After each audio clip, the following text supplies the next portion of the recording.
Hello NEET aspirants, कैसे हैं आप। फिर से आपके सामने मैं लेकर के आ गया हूँ एक बहुत ज़बरदस्त चैप्टर की स्ट्रैटेजी, किस तरह से इस चैप्टर को ग्रिप करना है। लेकिन इस चैप्टर की एक खास बात क्या है, चैप्टर का नाम बताने से पहले मैं आपको बताना चाहूँगा कि ये चैप्टर क्लास 11 के सिलेबस में नहीं है। तो जब बच्चे 11th या 12th कर रहे होते हैं तो ये चैप्टर वहाँ पर नहीं होता, लेकिन जब नीट में आते हैं तो नीट के सिलेबस में आप ये मानिए कि ऑन एन एवरेज 2 से 3 और शायद 4 क्वेश्चन भी, एक साल में तो 5 सवाल भी इस चैप्टर से आ चुके हैं। और चैप्टर का नाम क्या है, चलिए देखते हैं। यह है चैप्टर 11, क्लास 11 की एनसीईआरटी बुक का, जिसका नाम है ट्रांसपोर्ट इन प्लांट। और ट्रांसपोर्ट की हम बात करते हैं तो दोनों तरह का ट्रांसपोर्ट देखते हैं, transport of water and mineral and of course the transport of food material that occurs through phloem. तो देखते हैं इस चैप्टर के इंपॉर्टेंट टॉपिक्स क्या हैं। सबसे पहले देखिए, plant tissue involve in transport, xylem and phloem. तो इसका आइडिया मिलता है चैप्टर 6 से, यानी कि chapter 6 anatomy of flowering plant में अगर हम जाइलम और फ्लोएम के कंपोनेंट्स की अच्छे से स्टडी करके आए हैं तो, और फिर ये भी देख करके आए हैं कि रूट और स्टेम में किस तरह से ये सारे कॉम्प्लेक्स टिश्यू अरेंज होते हैं, अगर ये आइडिया हमने लिया हुआ है तो हमारे लिए चैप्टर बहुत आसान हो जाता है। But this is one of the most important part. ठीक है, उसके बाद में आते हैं नेक्स्ट चैप्टर पे कि वाटर और मिनरल का एब्जॉर्प्शन कैसे होता है। अब इस चैप्टर के बाद जो अगला चैप्टर है ना, 12th chapter transport in plant, वो भी 11th के सिलेबस में नहीं है, लेकिन उस चैप्टर में भी वाटर के साथ साथ जो मिनरल का ट्रांसपोर्ट है, तो दो जगह ये मेंशन किया गया है नीट के सिलेबस में, एक चैप्टर 11 और एक चैप्टर 12। और अगर हम दोनों को एक साथ रख करके पढ़ें और एक पेज पे नोट बना लें तो ये इतनी जबरदस्त स्ट्रेटेजी बनती है कि बच्चा कहता है यार ये तो जिंदगी भर हमें इतना टफ लग रहा था, लेकिन सर ने ऐसे बना दिया। क्या बना दिया सर ने बोला कि चैप्टर 11 और चैप्टर 12 दोनों में ट्रांसपोर्ट ऑफ मिनरल, दोनों के नोट को स्टडी करो और एक कॉमन नोट बना लो। तो फिर ये इतना स्ट्रांग हो जाएगा कि अब बच्चे इंतजार करेंगे यार काश इस पे सवाल आ जाए और हम इसको सही करके आए। और 720 वालों के लिए तो ये जरूरी है कि वो इस पार्ट को करके जाएं। ठीक है, प्लस इसके अंदर आते हैं प्लांट वाटर रिलेशंस, जिसके अंदर टोटल 6 क्वांटिटीज हैं जो बिलोंग करती हैं 3 कंपोनेंट्स को। पहला कंपोनेंट है सॉल्यूशन, दूसरा कंपोनेंट है सॉल्वेंट और तीसरा कंपोनेंट है सॉल्यूट। तो सॉल्यूशन के दो प्रॉपर्टीज, दो कैरेक्टर क्या क्या होते हैं वो यहां इस चैप्टर से आपको सीखना है। सॉल्वेंट की दो प्रॉपर्टीज क्या क्या होती हैं वो यहां से सीखनी है। जैसे एग्जांपल मैं बताऊं कि वाटर की जो प्रॉपर्टी है दैट इज वाटर पोटेंशियल, इसी तरह से सॉल्यूट की दो प्रॉपर्टीज वो सब इसके अंदर इंक्लूड होती हैं। फिर आ जाते हैं अगले इंपॉर्टेंट पार्ट पर, that is the process of transpiration and its significance, the loss of water in the form of vapour from aerial parts of the plant. और जब भी बच्चों से पूछोगे भाई ट्रांसपिरेशन के लिए कितना टेम्परेचर चाहिए तो वो कह देते हैं 100 डिग्री, वो वाटर का बॉइलिंग पॉइंट बना देते हैं। तो ट्रांसपिरेशन टेम्परेचर डिपेंडेंट तो है, बट इट इज ऐसा नहीं है कि ट्रांसपिरेशन अगर 25 डिग्री है तो नहीं होगा, क्योंकि वाटर का वेपर बनना that is something different concept जो यहां से क्लियर करना है। ये नहीं है कि भाई 100 डिग्री होगा ही तो वाटर में ट्रांसपिरेशन हमें देखने को मिलेगा वाटर का, ऐसा नहीं है। क्योंकि वाटर का वेपर बनना it depends upon the vapour pressure.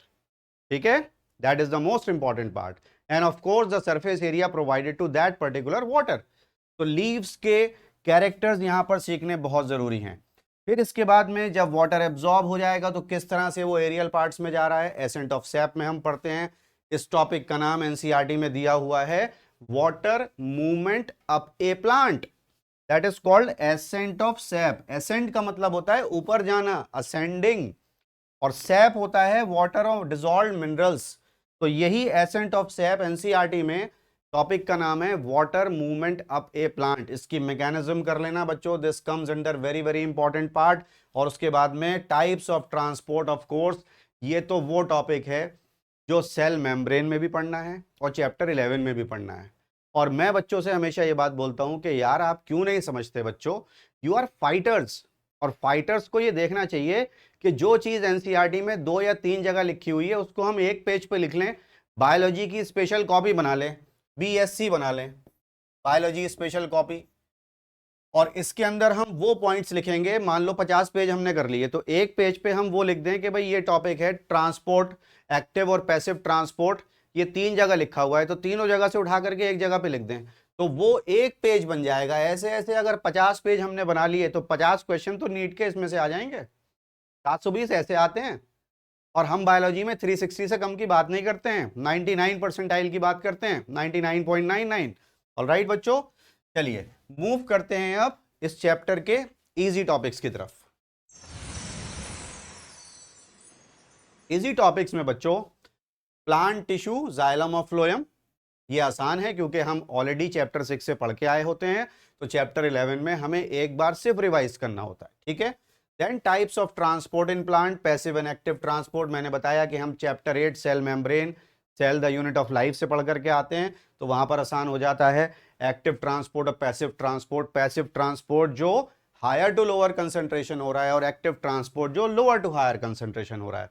अक्सर बच्चे क्या करते हैं कि भाई पैसिव ट्रांसपोर्ट वो होती है जिसमें एनर्जी नहीं लगती, एक्टिव ट्रांसपोर्ट वो होता है जिसमें एनर्जी लगती है, बट ऐसे नहीं। आपको क्या बताना है, पैसिव ट्रांसपोर्ट वो होता है जो हायर से लोअर कंसंट्रेशन की तरफ हो, और एक्टिव ट्रांसपोर्ट वो होता है जो लोअर टू हायर कंसंट्रेशन की तरफ हो, ठीक है। Uphill active, downhill passive, right. Then mechanism of ascent of sap, कि पानी इतनी हाइट तक कैसे जा रहा है, राइट। उसमें चीजें देखते हैं हम, गटेशन भी देखते हैं रूट प्रेशर की वजह से, प्लस हम देखते हैं ट्रांसपिरेशन पुल थ्योरी। साइंटिस्ट के लिए ये बड़ी प्रॉब्लम थी, जो प्रॉब्लम अक्सर बच्चों के लिए भी होती है, कि अक्सर जब ग्लास डोर होता है, कहीं हम एंट्री करते हैं किसी होटल में, तो वहां पुश लिखा होता है, पुल कर रहे होते हैं, पुल लिखा होता है, पुश कर रहे होते हैं।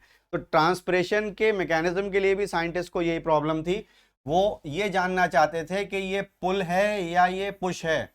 तो एनसीईआरटी क्लियरली बताती है कि ये पुल है, ट्रांसपिरेशन से जो पानी लॉस हो रहा है उसकी वजह से एसेंट ऑफ सैप हो रहा है, ठीक है। आगे बढ़ते हैं इस चैप्टर के डिफिकल्ट टॉपिक्स की तरफ। ऑफ कोर्स जो मैंने आपको बताया कि वाटर और मिनरल का ट्रांसपोर्ट, ये डिफिकल्ट टॉपिक में इसलिए है क्योंकि बच्चों को वो 6 टर्म समझने में दिक्कत होती है। कौन कौन से हैं वो? Diffusion pressure deficit, solute potential, osmotic pressure, water potential, turgor pressure, pressure potential. ये 6 टर्म्स, इनमें से 2 सॉल्यूशन के हैं, 2 सॉल्वेंट के हैं दैट इज वाटर, और 2 सॉल्यूट के हैं, plus the process of transpiration and its significance. बिना सिग्निफिकेंस ऑफ ट्रांसपिरेशन के तो आपको जाना ही नहीं है नीट में, समझ लीजिए, ठीक है। इस चैप्टर को पढ़ने के लिए जो प्री रिक्विसाइट्स हैं वो देख लेते हैं क्या क्या है बच्चों। सबसे पहले cell structure and function, that is chapter 8। Then photosynthesis जो चैप्टर 13 है, उसका आइडिया तो 10th क्लास से भी बच्चों को होता है कि CO2 का वर्क क्या है और वाटर का वर्क क्या है, वो सब यहां से हमको पता चल जाता है। Then of course plant anatomy and morphology जो चैप्टर 5 और चैप्टर 6 है क्लास 11 के सिलेबस में नीट के। ऑलराइट, अब आ जाते हैं नेक्स्ट पार्ट पे, प्रीवियस ईयर वेटेज इस चैप्टर की क्या कहती है। 2023 में 3 क्वेश्चन, 22 में 1, 21 में कोई सवाल नहीं आया, लेकिन देखिए 20 में 2 और 19 में तो हद ही हो गई बच्चों, 6 क्वेश्चन। तो टोटल 5 इयर्स में 12 क्वेश्चंस का अगर आप देखते हैं तो 3 to 4 क्वेश्चन हर साल आने के चांसेस हैं। और मैंने आपको बताया ना कि चैप्टर 8 पढ़ रहे हो यार तो भी फायदे में आ रहे हो, चैप्टर 6 पढ़ रहे हो तो भी इस चैप्टर से रेलेवेंस मिल रहा है। जिसने रूट का ट्रांसफर सेक्शन चैप्टर 6 में पढ़ लिया तो उसे चैप्टर 11 में प्रॉब्लम नहीं होती है। चीजों को जोड़ना सीखो, चीजों को कंपाइल अप करना सीखो। देखो नीट के एस्पिरेंट को हार्ड वर्क तो करना है, लेकिन हार्ड वर्क स्मार्ट वे में करना है। तो अगर आप हार्ड वर्क स्मार्ट वे में करेंगे तभी आप 720 की बात करते हैं। ऑलराइट बच्चों, so with this I and my video. इस स्ट्रेटेजी को ग्रिप करिए, फायदा उठाइए। Thank you so much.